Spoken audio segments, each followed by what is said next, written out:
Bonjour à tous, j'espère que vous allez bien. Alors aujourd'hui on se retrouve pour parler du match entre le Paris Saint-Germain et le Bayern de Munich. Je suis aujourd'hui accompagné de Gébril. Bonjour à tous. Donc on va tout de suite commencer. Donc je vous rappelle déjà qu'au match aller il y a eu 3-2 pour le PSG à Munich.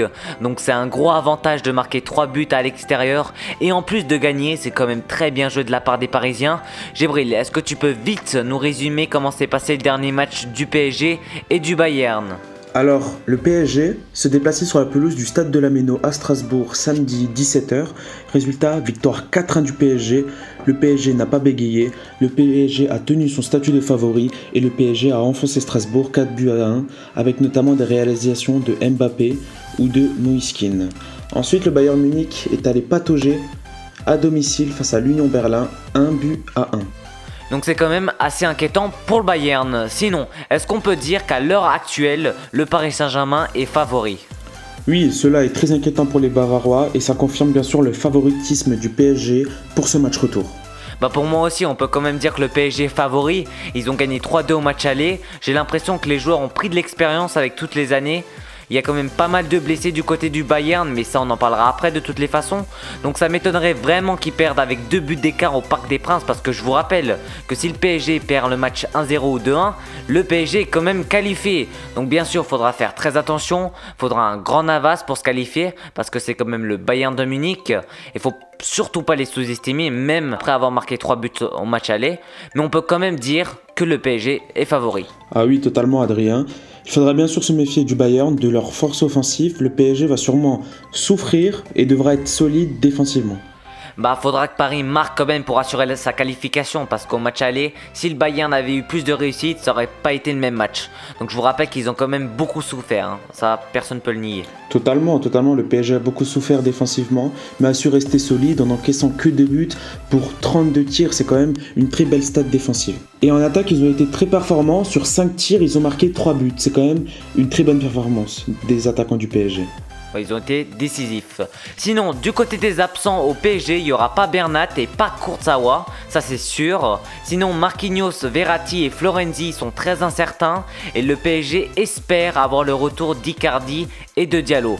Est-ce que pour toi, Verratti et Marquinhos doivent être là pour que Paris se qualifie ? Le PSG a su faire sans Verratti au match aller et Marquinhos est sorti très tôt dans ce match sur blessure. Bien sûr, ce sont des éléments très importants, mais Paris a les ressources de faire sans eux, notamment avec un très bon Idrissa Gueye et un très bon Danilo Pereira au match aller. Sinon, du côté du Bayern, il y aura beaucoup d'absents. Il n'y aura pas Lewandowski, Tolisso, Douglas Costa et Sul seront absents et Goretzka, Hernandez et Gnabry seront très incertains. Est-ce que pour toi, avec toutes ces absences, le Bayern ne pourra pas se qualifier, ou l'expérience de certains cadres comme par exemple Thomas Müller pourront faire la différence, parce que ça reste quand même le Bayern de Munich? Oui, tout à fait, mais on l'a vu au match aller déjà, le Bayern offensivement, malgré 33 tirs, n'a marqué que 2 buts. C'est très peu, c'est trop peu pour une équipe comme le Bayern Munich. Donc pour moi, cela va être très compliqué qu'il se qualifie et le PSG est vraiment favori pour ce match. Pour le PSG, il faudra quand même pas partir trop confiant, surtout avec tout ce qui s'est passé ces dernières années. Totalement, il faudra apprendre de ses erreurs et notamment des remontadas face à Manchester United ou bien le FC Barcelone pour pas avoir la même mentalité lors du match retour. Oui, donc on passe au gardien, Navas face à Neuer. Donc au match aller, on peut clairement dire que c'est Navas qui a fait la différence et qui a permis au PSG de gagner. Totalement, Navas a été exceptionnel. Pour moi, c'est l'homme du match aller. Il a maîtrisé son match de la première à la 90e minute. En comparaison avec Manuel Neuer, Navas a été 1000 fois au-dessus. Neuer est fautif sur 2 buts sur 3 alors que Navas a réalisé des parades exceptionnelles. Oui, donc dans tous les cas, il faudra un grand Navas pour que le PSG se qualifie et il faudra de la réussite. Sinon, Neymar, on peut dire qu'il avait fait un plutôt beau match à l'aller, surtout en première période. Mbappé, lui, il a mis un doublé, donc c'est lui qui a fait la différence, c'était lui l'homme du match. Est-ce qu'on peut dire que si Neymar ou Mbappé passent à côté de leur match, ça risquerait d'être très compliqué pour le Paris Saint-Germain? Oui, totalement. Le PSG aura sûrement très peu d'actions comme au match aller. Donc il faudra un grand Mbappé et un Neymar des très grands soirs comme au match aller pour concrétiser les actions parisiennes. Oui, donc il faudra un grand Neymar et un grand Kylian Mbappé, ça c'est sûr. Gébril, est-ce que tu peux nous présenter les compositions probables avant de passer à nos pronostics?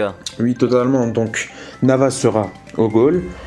Ensuite, défenseur droit, il y a un débat entre Dagba ou bien Florenzi s'il a récupéré de son Covid.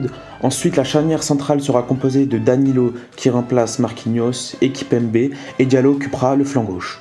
Au milieu de terrain, on retrouvera Paredes de retour de suspension, Gay, puis Di Maria ou bien Keane, Verratti sûrement et la paire Neymar-Mbappé. Côté allemand, Lewandowski n'est pas là, Gnabry aussi.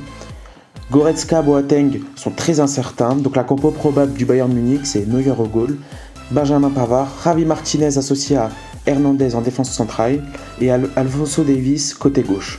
Kimmich et Alaba occuperont le milieu de terrain, tandis que Sané, Müller, Coman devront donner de très bons ballons à Choupo-Moting. Donc on va passer à nos pronos. La cote du PSG est à 2,90, celle du match nul est à 3,95 et celle du Bayern est à 2,13.